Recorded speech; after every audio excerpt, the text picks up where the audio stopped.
नमस्ते भारत, आपण बघत आहात WH न्यूज. मी विजय कौसे. सध्या मी नागपुरातील डिजिटल मीडिया भवनमध्ये आहे आणि या डिजिटल मीडिया भवनमध्ये नुकतीच जे आहे जय विदर्भ पार्टीचे जे राष्ट्रीय अध्यक्ष आहे अरुण केदार यांची एक पत्रकार परिषद झाली आहे.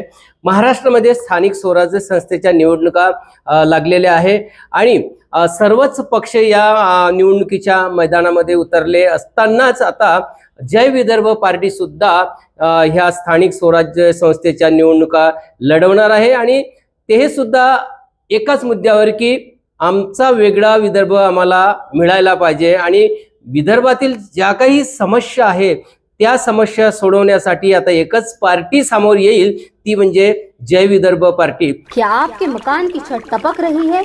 बारिश में हर बार यही परेशानी, अब और नहीं. IBL एक्रेलिक केमिकल्स लेकर आया है छत टपकाव बंद करने का पक्का और असरदार सोल्यूशन.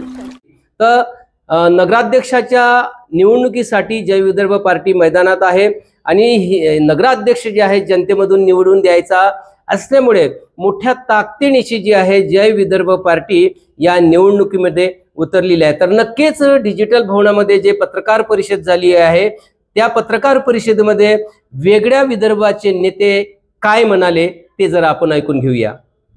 पंचायत निवडणुका होत्या आणि स्थानिक स्वराज्य संस्थेच्या निवडणुका होत्या. त्या निवडणुकीत हिरारीने भाग घेत आहे. आजच्या पत्रकार परिषद डाव्याकडून आमच्या प्रदीपजी सिरस्कर इथे उपस्थित आहे. ते आमच्या निवडणूक सभा ग्रामीणचे सभापती आहे. त्याचप्रकारे सुधाताई पावडे आमच्या महिलाच्या अध्यक्ष आहेत. त्याचप्रकारे अरुण भाऊ केदार हे आमचे राष्ट्रीय अध्यक्ष आहे. आमचे उजव्या भागाला राजेंद्र सते हे दक्षिण नागपूरचे आमचे अध्यक्ष आहे. पूजाताई हटवारे रामटेक नगर परिषद लढत आहे. भाऊराजजी सरोदे हे आमच्या ग्रामीणचे सचिव आहे आणि मी मुकेश मासुरकर. बीजेपी काँग्रेस यांनी ज्या प्रकारे विदर्भाच्या जनतेला छळ केला आणि त्यांनी विदर्भ देण्याचं कबूल करून ते दिलं नाही, म्हणून विदर्भवाद्यांनी एक पर्याय म्हणून जय विदर्भ पार्टीची स्थापना केली आणि येणाऱ्या निवडणुकीत जय विदर्भ पार्टी ही भाग घेत आहे आणि विदर्भ डोळ्यांना हद्दपार करण्याचा एक संकल्प बाळगून आम्ही ही निवडणुका लढणार आहोत. यानंतर माननीय अरुण केदारजी हे आपल्याला संबोधित करते. पत्रकार बंधूंना नमस्कार. जय विदर्भ पार्टी ही आज पत्रकार परिषद होत आहे. त्या प्रसंगी सर्व उपस्थित आणि जय विदर्भ पार्टीची स्थापना ही 3 वर्ष आधी झालेली आहे आणि ती त्याचा उद्देश हा होता की वेगळ्या विदर्भासाठी बॅलेट पेपर मजबूत करण्यासाठी ही पार्टीची निर्मिती करण्यात आली. मी अरुण केदार, राष्ट्रीय अध्यक्ष जय विदर्भ पार्टी. मित्रांनो, सगळे पक्ष आले, काही पक्ष गेलेही, पण आपल्या स्वतंत्र काळापासून आजपर्यंत आपण कुठेही प्रोग्रेस झालेला नाही आणि त्याकरिता विदर्भाचं आंदोलन खूप मोठ्या प्रमाणात सगळीकडे सुरू आहे, गावोगावी सुरू आहे, प्रत्येक जागी सुरू आहे. वेगळा विदर्भ होण्यासाठी अन्य संघटना सुद्धा समर्पित आहेत. आपल्या शेतकरी आंदोलन जे होतात ते सर्व शेतकरी सुद्धा चाहतात की आपली काहीतरी असं संघटन तयार झालं पाहिजे आणि ज्याप्रमाणे आंदोलनातून आपण आंदोलन करतो त्याचप्रमाणे बॅलेट पेपर जर आपण मजबूत केला तर अजून आपल्या लोकशाहीच्या हिताचं होईल. म्हणून आम्ही जय विदर्भ पार्टीची स्थापना केली आणि येत्या निवडणुकीत आम्ही स्थानिक स्वराज्याची निवडणूक, जिल्हा आपल्या पंचायत समित्या आणि नगर परिषदा या सगळ्या निवडणुका आम्ही लढणार आहोत. येणाऱ्याही निवडणुका आम्ही लढणार आहोत. त्यामागे एकच आहे की आपण पाहिलं की एका मताने एका मताच्या खासदारकीच्या मताने अटल बिहारी वाजपेयीची सरकार पडली होती. तर अशा हालतीत आज कोणाजवळी पूर्णपणे बहुमत नाही. याचा त्याचा सहारा घेऊन आज ते लोक सत्तेवर आहे. म्हणून आपण सर्वांनी जर ठरवलं तर विदर्भ हा दिल्ली सारखा होऊ शकतो. दिल्लीत 2 बलाढ्य पक्ष होते, एक काँग्रेस आणि दुसरा भाजप, असे 2 बलाढ्य पक्ष होते. दोन्ही पक्षांना खतम करून म्हणजे त्यांचे डिपॉझिट जप्त करून आम आदमी पार्टी तिथे उघडली. म्हणजे याचा अर्थ हाच आहे की पब्लिक वॉन्ट न्यू थिंग्स.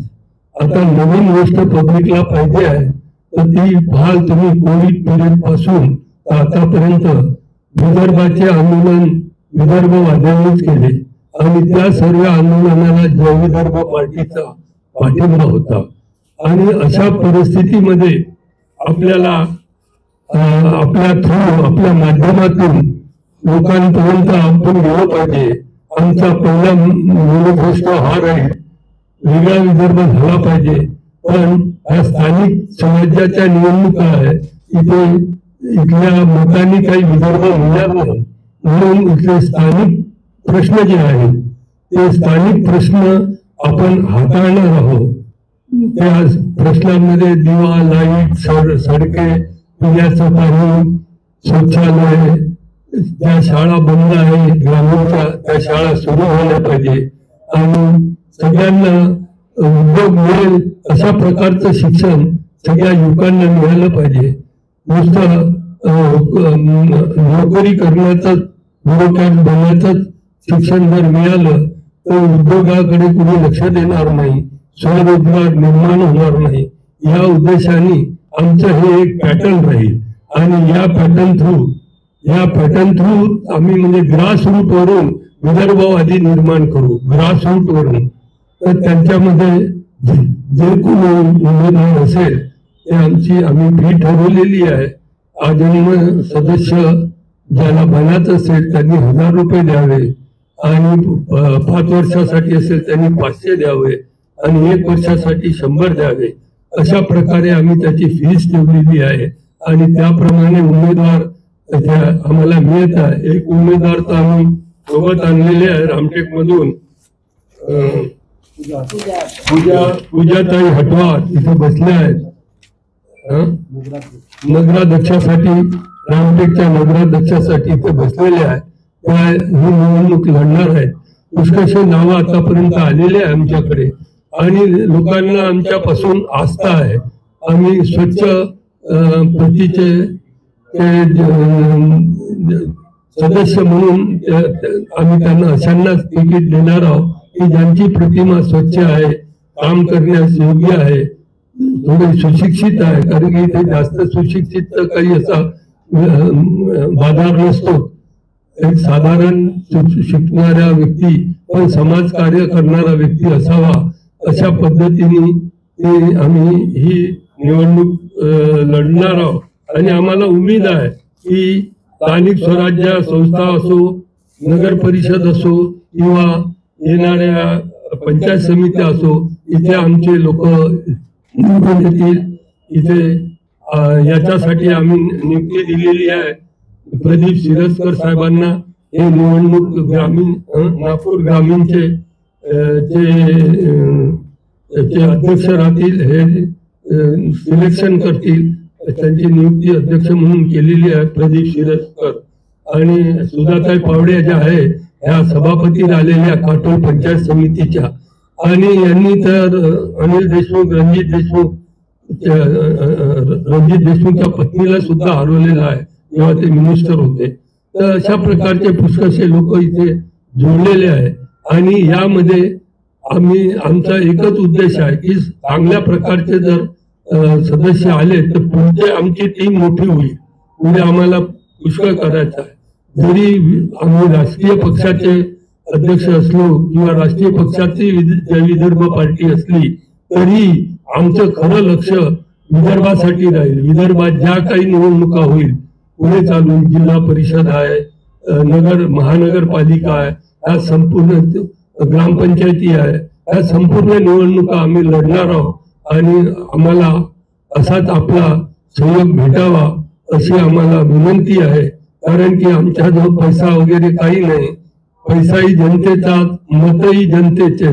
फक्त एवढंच लोकांना म्हणायचं आहे, ज्यांना विदर्भ पाहिजे असेल तर अबकी बार विदर्भच्या सरकार या हिशोबाने सर्वीकडे आपली सरकार बसली पाहिजे, या उद्देशाने आम्ही ही लढाई लढणार आहोत.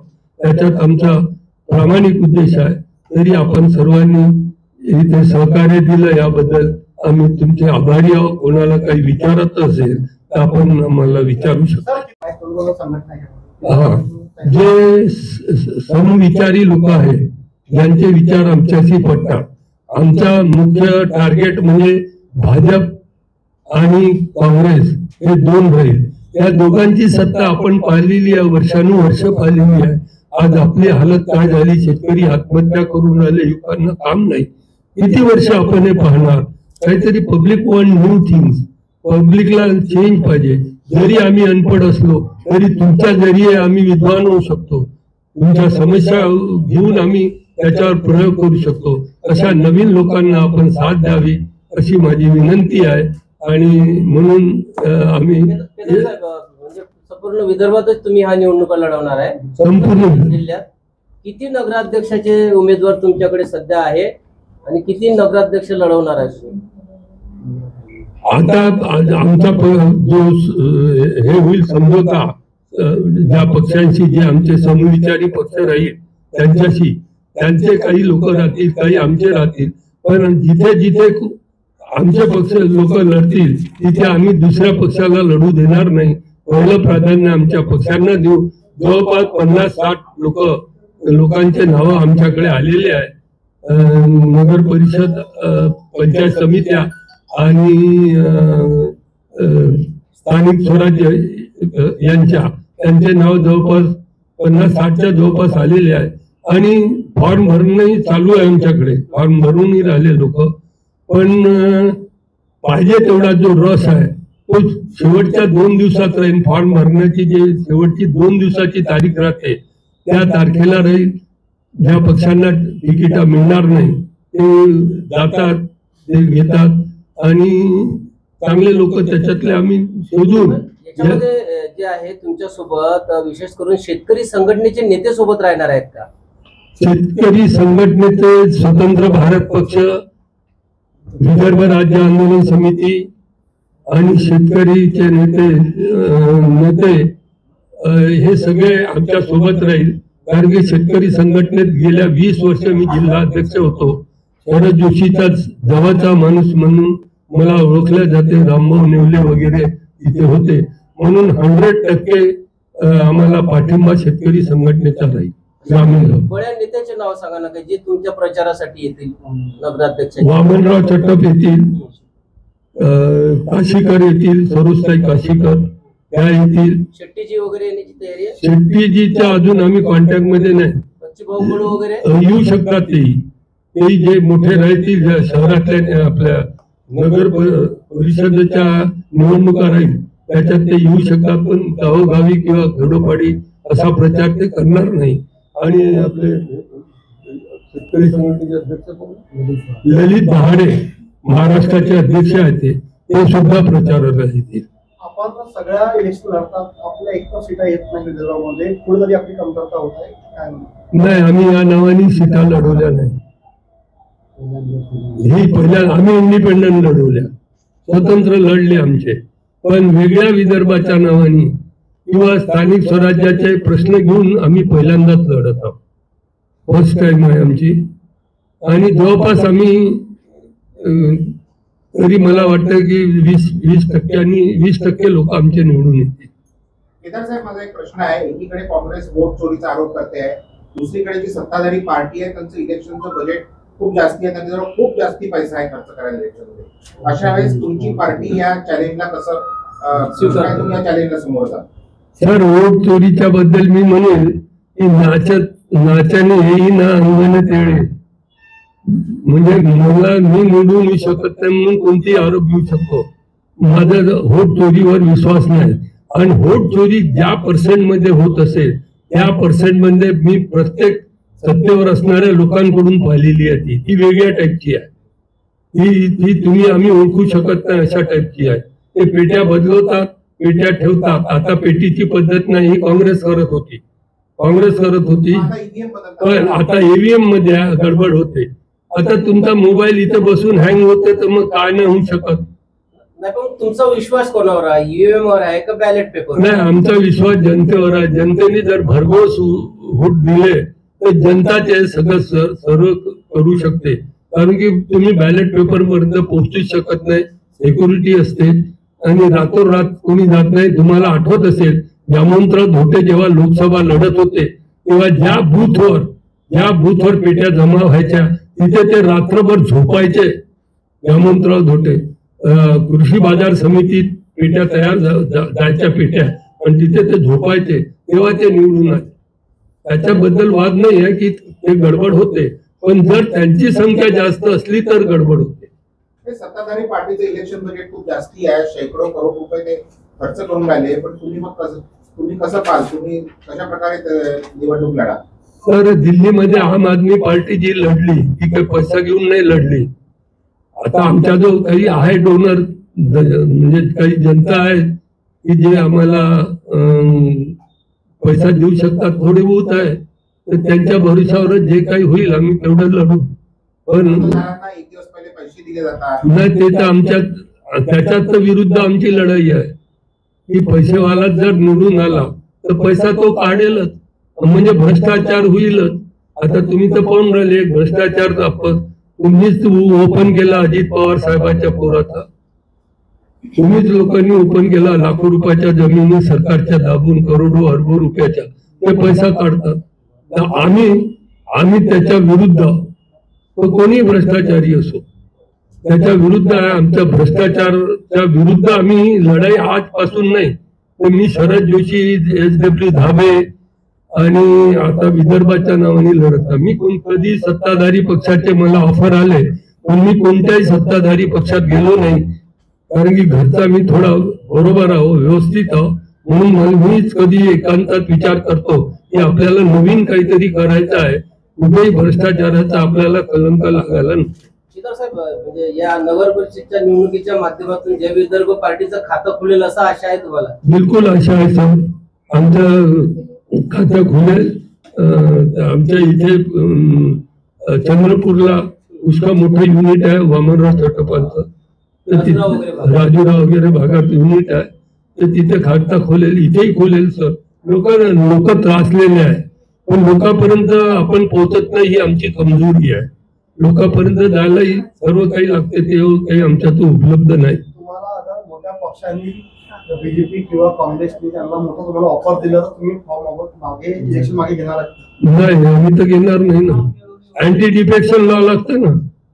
ज्यांना आम्ही तिकीट दिली त्यांनी असे धंदे केले तर 100% त्यांना जावं लागते त्या पक्षात, आणि 100% जाण्यालायक आमच्या जो माणसं नाही आहे ते आम्हाला ऑफरच देणार नाही. पहिले तर आम्हाला शून्य समजून आम्हाला हिरो जनता बनवणारी आहे. आम्हाला जितके काही नॅशनलाइज पार्टी आहे ते आम्हाला आज झिरो समजतील, कारण की आमचा उगमच आता झालेला आहे. त्यामुळे आम्हाला ती भीती नाही. नाराज राहील, वोट भी दो और नोट भी दो, बस आमचा खरा नारा राहील, तुमचे पैसे तुम हमें वोट. जसं नेताजींनी म्हटलं होतं, तुम मुझे खून दो मैं तुम्हें आजादी दूंगा, तसं आमचंही स्लोगन आहे की तुम हमें वोट दो हम तुम्हें विदर्भ देंगे. धन्यवाद. जय हिंद, जय भारत. हॅलो. लोकशाहीचा चौथा स्तंभ आपणा सर्वांना म्हटलं जाते, म्हणून तुम्हाला पहिले मी नमस्कार. आता आम्ही बऱ्याच जणांना प्रश्न पडते की तुम्ही आंदोलन करत होते एवढ्या वर्षापासून, पार्टीची काय गरज पडली? परंतु आमच्या नेत्यांनी आम्ही असा विचार केला की जर आपण आंदोलन 100च्या वर आंदोलन झाले, आपण सर्वांना माहिती आहे. नुसतं आंदोलन करत राहिलो आणि आंदोलन तर आताही करतच आहोत, याच्यानंतरही करणारच आहे, परंतु नुसतं पोलिसांच्या लाट्याकाट्या खायच्या आणि जेलमध्ये जायचं. आमच्या अनेक कार्यकर्त्यांवर, नेत्यांवर जवळजवळ 60-70 केसेस आहेत कोर्टाच्या आंदोलनाच्या बाबतीमधल्या. मग हेच जर करत राहिलं तर आपलं म्हणजे आपण संपूनही जाऊ, तरी पण आपण विदर्भ मिळून घेणार नाही आंदोलनाच्या माध्यमातून. परंतु आंदोलन हे माध्यम आम्ही नेहमीसाठी सुरू ठेवणार आहे. म्हणून आम्ही जय विदर्भ पार्टीची स्थापना याच्यासाठी केली की प्रत्येक हाऊसमध्ये आमचा एक तरी प्रतिनिधी गेला पाहिजे की जेणेकरून तो प्रतिनिधी तिथे विदर्भाचा आवाज उठवेल आणि सरकारपर्यंत पोहोचवेल. आपण तर सर्व मंडळी आहातच, परंतु आंदोलनाच्या माध्यमातून आणि जय विदर्भ पार्टीच्या माध्यमातून, शेतकरी संघटनेच्या माध्यमातून आमचा एक प्रतिनिधी जर प्रत्येक हाऊसमध्ये असला तर तिथे आवाज बुलंद होईल आणि सरकारपर्यंत पोहोचल. कारण की विदर्भाची लूट किती झालेली आहे हे आपल्या सर्वांना माहिती आहे. म्हणजे महाराष्ट्राच्या एकूण खनिज संपत्तीपैकी 87% खनिज संपत्ती एकट्या विदर्भामध्ये आहे. 6,956 दशलक्ष टन इथे खनिज संपत्ती आहे. आणि एवढंही असून सुद्धा इथे तुम्हाला माहिती आहे की मिहान कसं पडलेलं आहे, आमच्या तालुक्याच्या ठिकाणच्या MIDC कशा ओस पडलेल्या आहे. इथे कुठलीही कारखानदारी नाही आणि इथले सगळे कारखानदारी नसल्यामुळं सगळे तरुण बेरोजगार झालेले आहे. आणि हे बेरोजगार तरुण इथे तर काय तुम्हाला माहिती आहे आता की सगळे नुसतं मोबाईलमध्ये घुसून राहतात किंवा मग बाकीचे जे वाईट कामं आहे, वाईट धंद्याला लागणार आहे आमचा हे जे तरुण आहे, तर याला सरकारच जबाबदार आहे. कारण की आमच्या इथला तरुण आपण शिक्षण देऊ शकतो. विदर्भातले आई वडील काय फक्त शिक्षण देऊ शकतात, पण नोकरी ना सरकार देऊ शकत, ना आई वडील देऊ शकत, ना व्यवसाय देऊ शकत. म्हणून आमचे मुलं शिकले सवरलेले पश्चिम महाराष्ट्रामध्ये नोकरीला जातात, पुन्हा मुंबई, ठाणा, नाशिक, इथे त्यांना मजबुरीनं जावं लागते. म्हणजे इथे आपले आई वडील, म्हातारे आई वडील सोडून त्यांना का जावं लागते की पोटा पाण्याचा प्रश्न आहे. आणि का जावं लागतं तर इथे इंडस्ट्रीज नाही, म्हणून शिकून काय फायदा होऊन राहिला आहे आमच्या मुलांचा. त्याही पेक्षा उलट असं झालं की जेव्हा आमचे तरुण मुलं पश्चिम महाराष्ट्राकडे किंवा पुन्हा मुंबई, ठाण्याकडे नोकरीला जातात आणि म्हातारे आई वडील विदर्भामध्ये राहतात, याचा परिणाम काय झाला की एकटे म्हातारे पाहून बिल्डर लॉबी इथली सक्रिय झाली. मुंबई पासूनची, त्याच्यामध्ये राजकारणी पण आहे, मोठ्या पार्ट्यांचे लोक, आणि बिल्डर लॉबी सक्रिय होऊन आमच्या इथल्या म्हाताऱ्या मंडळींना धमकावणे, खून करणे, अपहरण करणे, जबरदस्तीनं प्रॉपर्टी कार्डावर सह्या घेणे, हे सगळं करून अशी लुटमार सुरू आहे. मग हा सगळा जर विचार केला आणि हा सगळा विषय पाहिला तर खरोखरच दुःखाची बाब नाही आहे का? खरोखरच दुःखाची बाब आहे की आमच्या इथे जर एवढं खनिज संपत्ती आहे, साधन संपत्ती आहे, सगळ्या गोष्टी असून सुद्धा जर आमच्या इथे कारखानदारी का येत नाही किंवा वीज, कोळसा, पाणी, जमीन सर्व आमच्या इथे आहे, मग तरी आम्ही गरीब का आहोत? आमच्या मुलांना बाहेर का जावं लागते म्हातारे आई वडिलांना सोडून? हा जो सगळा अभ्यास केला ना तर खरोखरच चीड येण्यासारखी गोष्ट आहे की जवळजवळ 75 वर्षापासून स्वातंत्र्य मिळालं, परंतु मग स्वातंत्र्य मिळाल्यानंतर आजही गडचिरोलीमध्ये बाळंतिणीला झुल्यामध्ये टाकून न्यावं लागतं दवाखान्यापर्यंत.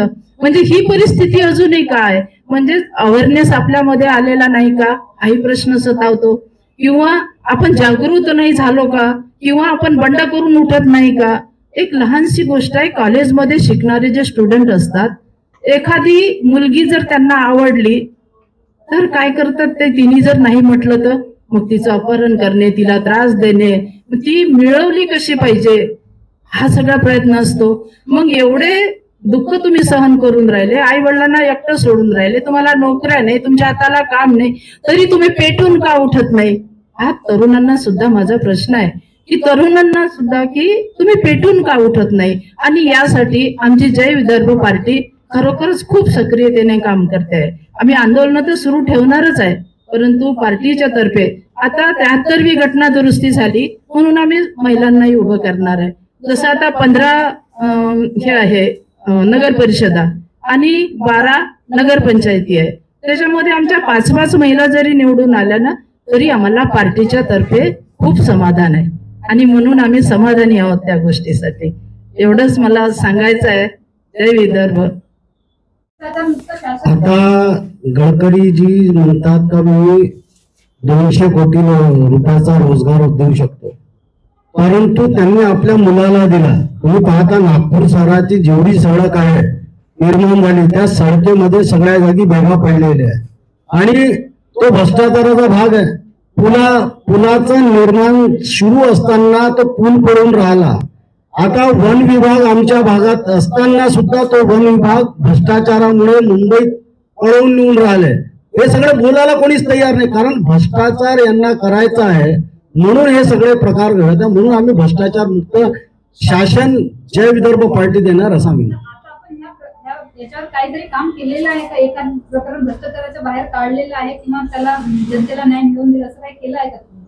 नाही, आमचे आंदोलन विदर्भातील जनतेकरता चालते. आमची लढाई त्यांच्या प्रश्नावर चालते आणि अशा परिस्थितीत आम्ही एका विषयाला घेऊन नाही, पण त्याच्या संबंधित जे जे विषय असेल त्या विषयाला घेऊन करत राहतो. जसं आम्ही गडकरी साहेबांच्या जे रोड बनवले आणि त्या रोडावर ज्या भेगा पडल्या तो भ्रष्टाचाराचा कसा भाग आहे ते जनतेला आम्ही पटवून दिलेला आहे. जनतेला माहित आहे किती भेगा पडलेल्या आहेत, रोड किती खराब आहे, किती भ्रष्टाचार सगळे जनतेला माहित आहे, पण जनता शासनापर्यंत पोहोचू शकत नाही. तुम्ही पार्टी म्हणून तुम्ही पार्टीच्या माध्यमातून हे कार्य करू शकता. तुम्ही प्रेस नोट मध्ये लिहिलंही आहे बिलकुल जनतेला आम्ही भ्रष्टाचार मुक्त शासन देऊ म्हणून. तर तुम्ही याच्यावर आतापर्यंत काही एखादा प्रश्न किंवा एखादं निवारण केलेलं आहे का? हा माझा प्रश्न आहे. बरेच प्रश्न लावून धरले आहे, आम्ही बरेच प्रश्न लावून धरले आहे, परंतु नाही, जसं आता गोसेखुर्दचा जो प्रश्न आहे ते आम्ही विदर्भवाद्यांनीच लावून धरलेला. पार्टी म्हणून नाही म्हणत, पण विदर्भवाद्यांनी ते लावून धरलं म्हणून ते उघडीस आला आणि ते 70,000 करोड रुपयाचा सिंचनाचा घोटाळा बाहेर निघालेला. पण आमची एक लिमिट आहे. आम्ही जनतेची आवाज, आमची एक लिमिट आहे. आम्ही ते उघड केलं, तुमच्या माध्यमातून ते समोर आलेलं आहे. स्मार्ट प्रीपेड मीटरचा मुद्दा तो म्हणजे तोही एक मुद्दा आहे. तो मुद्द्याच्या माध्यमातून आम्ही लोकांना सांगितलं की याच्यात कशा प्रकारे 12,000 रुपये तुम्ही घेऊन कशा प्रकारे लूट केली जाते, हा भ्रष्टाचाराचा भाग. असे अनेक मुद्दे आहेत. आता शेतमालाची खरीदारी आहे, त्याच्यातही आम्ही बरीच आवाज उचलत राहतो. परंतु आमचा मेन मुद्दा आहे विदर्भ राज्याचा असल्यामुळे बाकी हे सगळे 2 मुद्दे असतात. आणि तडीपारच्या कलमा लावल्या. कलमा कोणत्या लावल्या? तडीपारच्या. 15 दिवस तडीपार राहिले बुलढाण्यात, तडीपार राहिले. मग अशा प्रकारे आंदोलन करणाऱ्यावर तुम्ही कलमा घासाल, कोण आंदोलन करेल? घरचं खाऊन आंदोलन करणं कठीण आहे ना सर. इमानदारीने तडीपार राहिले. हा, इमानदारीने तर बेईमानी जाते का? आता तर शहरात तडीपार फिरून राहिली आणि इमानदार लोक जय विदर्भ म्हणजे विदर्भाच्या आंदोलनातलेच मिळतील तुम्हाला, हे तेवढं सत्य आहे. बोला तुम्हाला बोलायचं बोला तसंच बोला येते आवाज येते. आपल्याकडे सर्वात महत्वाचं असं आहे की जो विदर्भातला जो तरुण आहे, आज जर तुम्ही बघाल एवढे सुशिक्षित आमच्याकडे इंजिनियर पोरं आहेत, बाकीचे आहेत, 15 ते 20 हजाराच्या वर त्यांना पेमेंट मिळत नाही. पगाराची जर स्थिती बघितली तर त्यांना सकाळला 8 वाजता घराच्या बाहेर पडतात, रात्री 8 वाजता घरी वापस येतात. म्हणजे जे सुशिक्षित तरुण आहे ज्यांना नोकऱ्या मिळत आहेत त्यांची गोष्ट करतोय आम्ही. आणि त्यांचा पगार बघितला तर ते आणि सगळे एक तर प्रायव्हेट सेक्टरकडे दिलेलं आहे.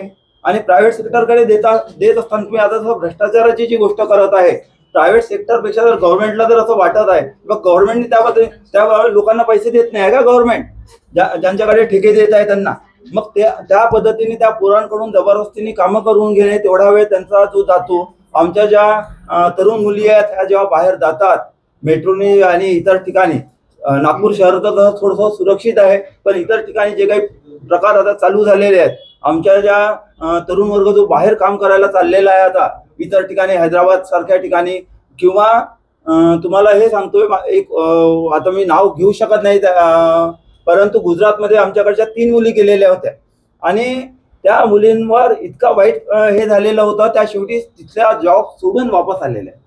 तर ही जी परिस्थिती आहे, आमच्या मुलींना इथून बाहेर का बरं जावं लागतं? आणि इथे ज्या नोकऱ्यांसाठी जे सरकारी नोकऱ्या आहेत तिथे पश्चिम महाराष्ट्रातले लोक येऊन नोकऱ्या करतात. सरकार रोजगार देण्याचा दावा करते, रोजगार दिला मी तेच सांगतोय ना. आणि महत्वाचं म्हणजे सरकार जे म्हणतोय की आम्ही रोजगार देतोय, तुम्ही महाराष्ट्रातल्या विदर्भामध्ये भरलेल्या जेवढ्या जागा आहेत त्यातलं तुम्ही एकदा पहिले आकलन करा की विदर्भातल्या लोकांना किती लोकांना ही जागा मिळालेल्या आहेत, नाही पश्चिम महाराष्ट्रातल्या किती लोकांना मिळालेल्या आहेत. म्हणजे तिथल्या सारथी आणि पारथी लोकांचा जो एक ग्रुप चालतोय त्यांच्या माध्यमातून जे काही भरत्या होत आहेत त्यांचे सर्टिफिकेट सुद्धा, म्हणजे मी सांगतोय आता मी तर ज्या विभागात होतो तर ज्या पोस्टचं तुमच्याकडे शिक्षण सुद्धा नाही आहे तर त्या ठिकाणी तुम्हाला तिथे आणून बसवलं जातं पश्चिम महाराष्ट्राच्या व्यक्तीला. इथे शिकलेल्या लोकांना त्याची हवा सुद्धा राहत नाही आणि मग ते नंतर मग त्यांना ते डिग्री वगैरेसाठी ते करतील आपल्या. तर ही जी परिस्थिती निर्माण झालेली आहे, हा भ्रष्टाचार नाही तर काय आहे हे आम्हाला म्हणायचं आहे. आणि त्याच्यामुळे आज आमची जय विदर्भ पार्टी नागपूर जिल्ह्यामध्ये जे निवडणूक लढवत आहे किंवा इतर ठिकाणी सुद्धा सरांनी जसं सांगितलं केदार साहेबांनी, याचं कारण असं आहे की पत्रकार आम्हाला वारंवार विचारायचे की तुम्ही आंदोलन करून काहीच होत नाही. आम्हाला राजकारणी लोक सुद्धा हसायचे की आंदोलन कर रहे आ रहे और जा रहे. त्याच्यामुळे आम्ही हा निर्णय घेतलेला आहे. आणि पुन्हा एक प्रश्न वारंवार पत्रकारांकडून येत होता आम्हाला की तुम्ही म्हणजे विदर्भाच्या जनतेतून आवाज येत नाही, विदर्भाच्या जनतेतून विदर्भासाठी आवाज येत नाही, तुम्हीच लोक बोलत आहे. तर ते जे जनजागरण आहे, विदर्भातली जनता म्हणत नाही आहे का, हे आता या बॅलेट पेपर पासून इथून सुरुवात होणार. आणि तिथे प्रत्येक ठिकाणी आता मी तर खेड्यापाड्यात आंदोलन केलेला व्यक्ती आहे. मागच्या वेळेस नागपूर करार जो होता, नागपूर करार जाण्याच्या बाबतीत मी आंदोलन केलेला व्यक्ती आहे. आता कुठे शासनाला जाग येत आहे, ते विचारतात आहे की हे कोण आहेत बाबा, हे खेड्यापाड्यात कसे पोहोचले. म्हणजे आतापर्यंत सर्वांना असं वाटतं की इथे बसतात बाबा, इथे पत्रकार भवनात येतात, इथे सांगतात, परंतु यांचं गावखेड्यांमध्ये लक्ष नाहीये. परंतु अशी परिस्थिती नाहीये.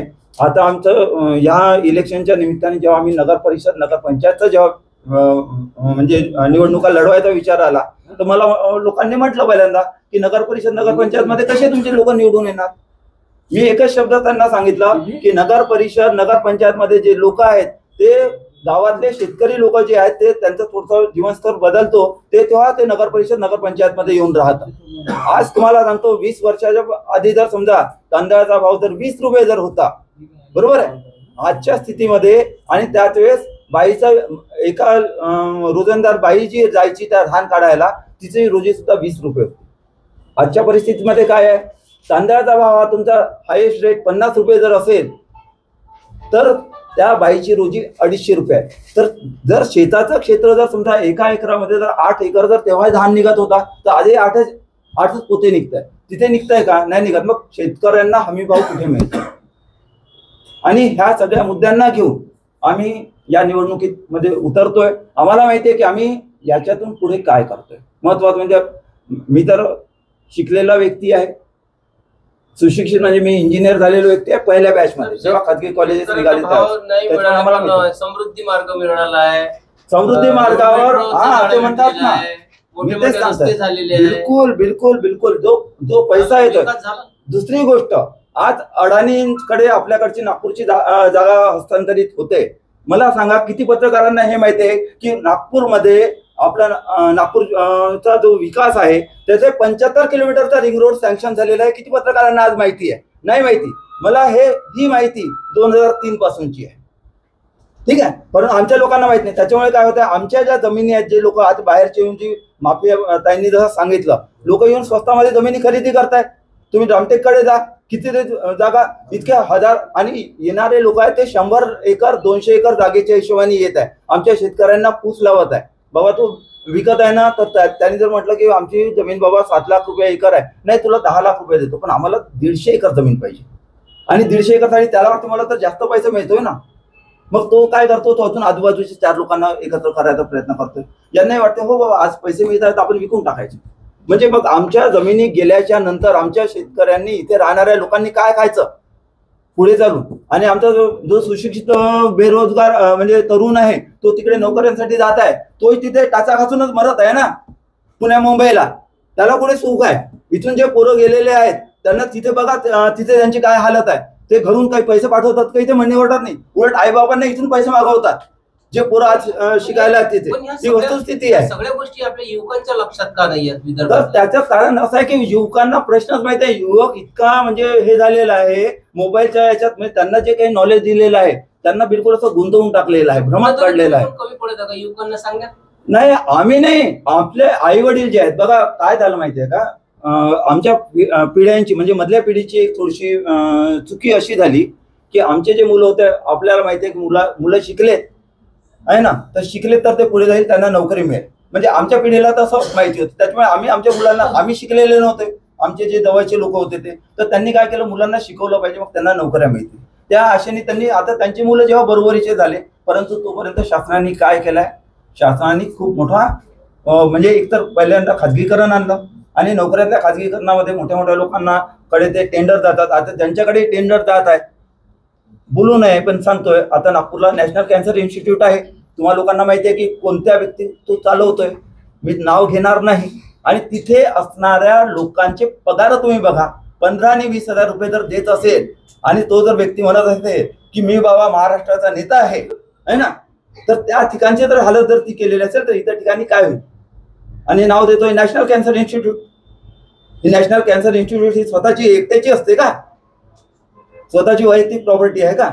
मग त्या ठिकाणी शासनाचं नॅशनल कॅन्सर इन्स्टिट्यूट म्हटल्यानंतर त्या ठिकाणी जे काही म्हणजे सेंट्रल गव्हर्नमेंटचे जे काही एम्प्लॉयमेंटचे जे रूल आहेत ते लागू होणार नाहीत का त्या ठिकाणी? तर ही परिस्थिती आम्ही एका ठिकाणचं उदाहरण दिलं तुम्हाला, अशी कितीतरी उदाहरणं मी सांगू शकतो. ठीक आहे, कारण मी सुद्धा झिरो बजेटमध्ये निघालेला व्यक्ती आहे. मी स्वतः इंजिनियर व्यक्ती होतो. त्याच्यानंतरचा स्ट्रगल मी बघितलेला आहे. त्याच्यानंतर तो मंडल आयोग आला, त्याच्यानंतर आरक्षणाच्या ज्या गोष्टी झाल्या, आज आरक्षणाच्या आता मराठ्यांनी आरक्षण मागितलं. ठीक आहे, मराठा आरक्षण मागितल्यानंतर आता त्या लोकांना तुम्हाला माहिती आहे की कुणबी म्हणून त्यांना आता कन्वर्ट करण्याचं एक जे चालू झालेलं आहे. डायरेक्ट म्हणत आहे की कुणबी आहे तर त्यांना कुणब्यांचं सर्टिफिकेट द्या. म्हणजे पुन्हा हा जो एक पार्ट तयार होतोय तो होतच आहे. वास्तविकता माझ्या महाराष्ट्रातले जे काही बंधू बांधव आहेत त्या साईडला, त्यांच्याशी माझा विरोध नाही, कारण ते आमचेच लोक आहेत हे मला माहिती. परंतु परिस्थिती अशी झाली की आमच्यावर सतत सातत्याने अन्याय झाला. याचं कारण असं आहे की सर्वांना माहिती आहे की लढाया ज्या होतात ह्या स्वतःच्या घरात कुणीही करत नाही. आज जर समजा तुम्हाला माहिती आहे की ट्रम्पही असेल तर त्यांनी स्वतःच्या घरात कधी लढाई केली आणि तो बाहेर पैसा देत आहे. आमच्या सुद्धा पूर्वजांनी तेच केलं. आम्ही इथे भात जो तयार करायचा, आमचा हा जो मुलूक होता हा धान्य पिकवणारा मुलूक होता. त्याच्यामुळे इथे कुणबी माळी हा समाज जास्त याच्याने राहिला. लढाया लढायच्या होत्या तर बाहेर जाऊन लढायच्या होत्या आणि त्याच्यामुळे आम्ही बाहेर ज्या ठिकाणी दगडी एरिया आहे, डोंगर कडेकपारे आहेत, अशा ठिकाणी आमच्याच कडचे जिजाऊ मातेने आपला स्वतःचा पुत्र दिला आणि म्हणून आज स्वराज्यामध्ये आपण राहत आहोत. ही परिस्थिती आहे आणि ह्या ज्या गोष्टी आहेत हे आपण समजून घ्यायला पाहिजे. आजही माझ्या सगळ्या आईंना, मी तर नेहमी माझ्या ज्या मुली समोर बसलेल्या असतात त्यांच्यात मध्ये सुद्धा मी इथे जगदंबाला बघतोय, भवानीला नाही बघत. भवानी ही लढण्यासाठी आहे, ती रक्ताचा हे करणार आणि जगदंबा जी आहे ही पहिल्यांदा पालन करणारी आहे. पहिल्यांदा 2 वेळेचं घास लोकांच्या पोटामध्ये जायला पाहिजे. शिवाजी महाराजांचं जर तुम्ही बघितलं असाल त्याने मी छातीवर हात ठेवून म्हणायचे जगदंबा. याचं कारण आहे की ते सुद्धा जगदंबेला मानायचे. परंतु जेव्हा लढाईची वेळ येते त्यावेळेस भवानी तलवार काढावी लागते आणि माझी हीच इच्छा आहे की आता ही भवानी तलवार काढण्याची वेळ आमच्या युवकांवर येऊ नये. आम्ही शांततेनेच लढणार आहोत. ठीक आहे. मित्रांनो, तुम्ही ऐकली ही संपूर्ण पत्रकार परिषद. हे होते संपूर्ण वेगळ्या विदर्भाच्या मागणीसाठी लढणारे नेते. तर नक्कीच महाराष्ट्रामध्ये होऊ घातलेल्या निवडणुकीमध्ये खास करून जे आहे विदर्भामध्ये जे आहे जय विदर्भ पार्टी ही निवडणुका लढणार आहे. तर नक्कीच आता या जय विदर्भ पार्टीला किती प्रतिसाद मिळतो आणि विदर्भातले जे नागरिक आहेत ते किती प्रतिसाद देतात यावर तर नक्कीच अवलंबून आहे. पण एक मात्र निश्चितच आहे की वेगळ्या विदर्भाच्या मागणीसाठी लढणारी पार्टी आता ते म्हणजे जय विदर्भ पार्टीच आहे. बघत राहा WBH न्यूज. लाईक करा, सबस्क्राईब करा. धन्यवाद. नमस्कार.